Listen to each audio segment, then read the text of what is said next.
Hey guys, let's get more news about Dallas, but first, don't forget to subscribe and leave your like. Cowboys trade for RB Miles Sanders? Two problems with rumor. The Dallas Cowboys currently rank number 28 overall in the league in yards per carry at 3.5, and the lack of an impactful running game has played a huge part in their two losses this season. Not being able to have runs that will slow down the pass rush or get big bursts down the field is hurting the offense and allowing defenses to key on the pass. The longest run of the year for the Cowboys is 12 yards, and that was from quarterback Dak Prescott.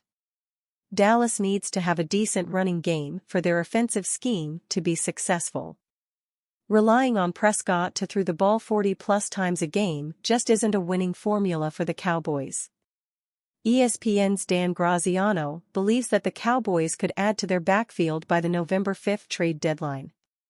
They didn't invest in the position this offseason and aren't generating much in the run game so far, Graziano wrote. Maybe they could use a boost from the outside. During the offseason, Cowboys owner Jerry Jones opted to pass on free agent running back Derrick Henry, who ran all over the Cowboys' defense last Sunday, and bring back Ezekiel Elliott instead. Elliott currently has 24 carries for 81 yards on the season. Henry 56 carries for 281 yards and 4 touchdowns. Looks like they missed the boat on that. Graziano mentions that the Cowboys could trade for Carolina Panthers running back Miles Sanders. But wait, the former Pro Bowl running back has fewer yards and fewer carries than Elliott this season. And another, but wait, what would motivate Dallas to be a double spender here? That is to say, the cost of the trade, a draft pick, and the cost of Sanders' salary, which we have as a prorated portion of $6 million.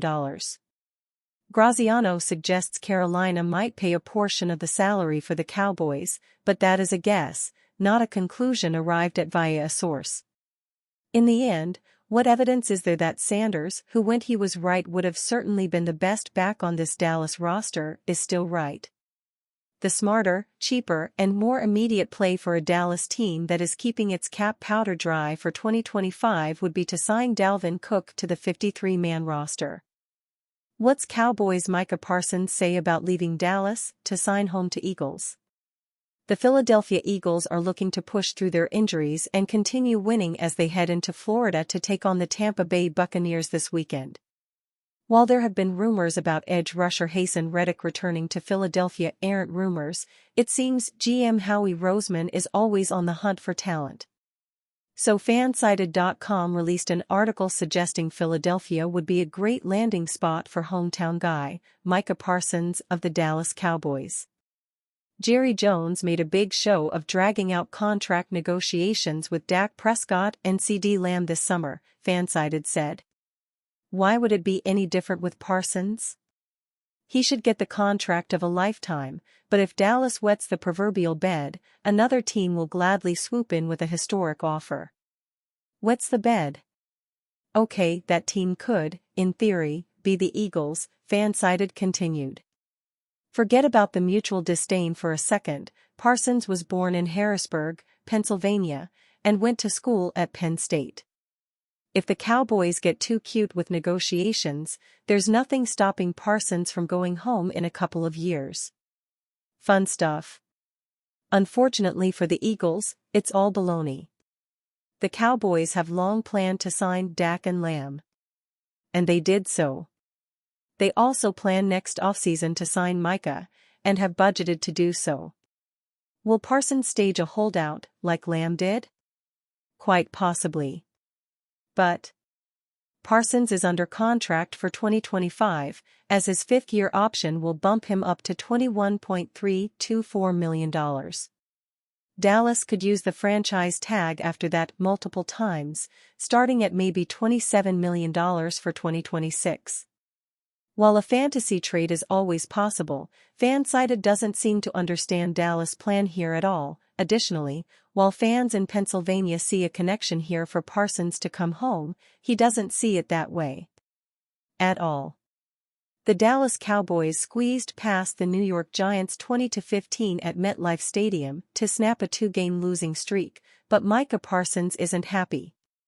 With the Cowboys again having their way with the Giants under Dak Prescott's tenure, 12-2, that still isn't enough for Parsons. In what was nearly a must-win for Dallas, it managed to do enough in what was a gritty and scrappy performance.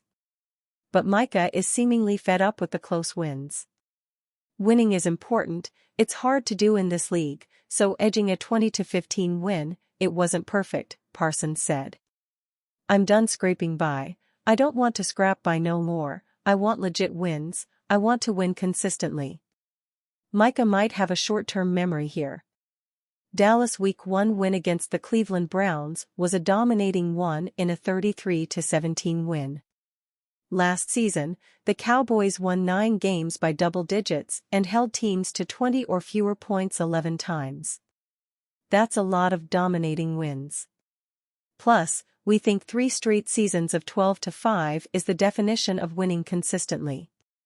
But are Micah's comments a reflection of a thought that his team should have dismantled the Giants in the same fashion it did last season? A 40-0 win in Week 1 and a 49-17 win in Week 10. For the moment, though, all Micah can do about this is talk and coach up teammates. His high ankle sprain makes it unlikely he'll play next week at Pittsburgh. So all his efforts right now are about rehab, seeing if this can be something less than, say, a month-long issue, not about the scoreboard. But we get what he's saying. In reality, it doesn't feel like Dallas is that team anymore, and Thursday night's game was one in which it didn't matter how the Cowboys won as long as they won. It appears that even that isn't good enough for Parsons. And maybe that's the best thing of all. Bill Belichick could stick it to Robert Kraft by taking Cowboys' head coaching job. Bill Belichick has already proven himself to be one of the greatest coaches of all time, but one insider believes he could have another motivation pushing him to return to the NFL revenge.